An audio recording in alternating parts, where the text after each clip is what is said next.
Votre caractère de guerrier et de réfractaire à l'ordre, comment arrivez-vous à concilier votre fonction de ministre qui exécute des ordres, qui agit sur instruction, et ce caractère de réfractaire à l'ordre? Mais vous savez bien que tout portrait est un instantané. C'est les souvenirs les plus marquants peut-être.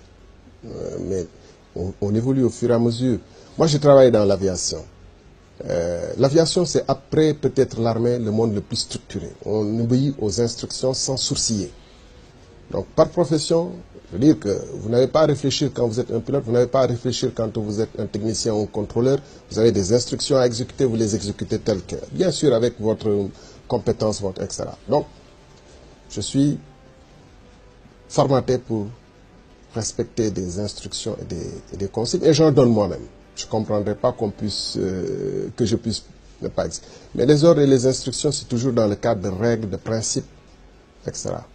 Et c'est dans le cadre de ces principes et de ces règles que toutes les instructions, comme on dit dans l'armée aussi, on n'est pas tenu à exécuter des instructions qui sont manifestement illégales. On peut compter sur vous, sur la transparence de la gouvernance, justement, du pétrole et du gaz, dont notre pays sera bientôt producteur.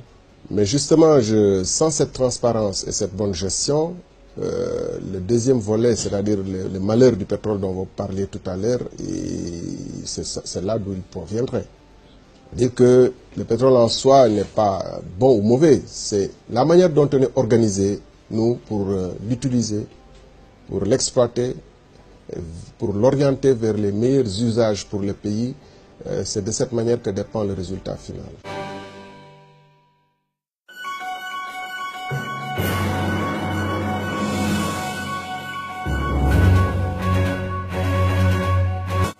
Il semble un peu, voilà, parce qu'on est préoccupé par peut-être l'implication du frère du président de la République. Ça, oui. Est-ce que vous avez peut-être une précision à faire là-dessus?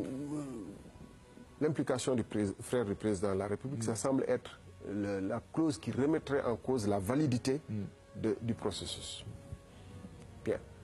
Alors, juridiquement, du point de vue juridique, s'il y avait un hiatus sur lequel qui remettrait en cause ce contrat-là, croyez-moi, on va l'attaquer. En tout cas, moi, je vais l'attaquer.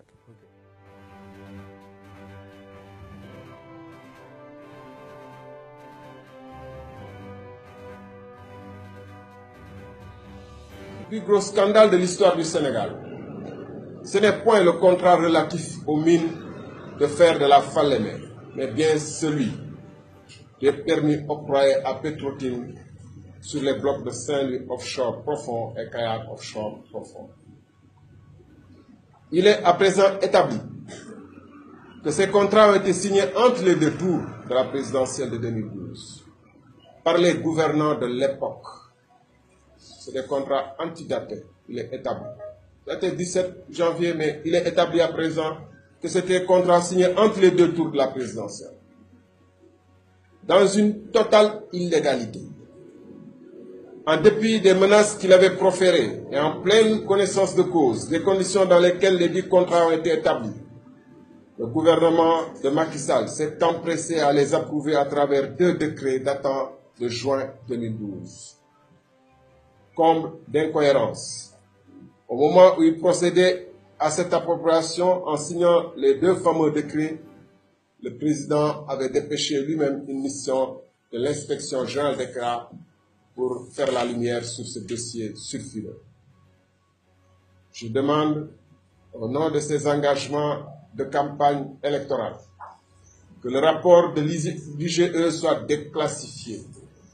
C'est le moins que l'on puisse attendre de celui qui avait révélé aux Sénégalais le rapport de l'IGE sur les chantiers de Thiès.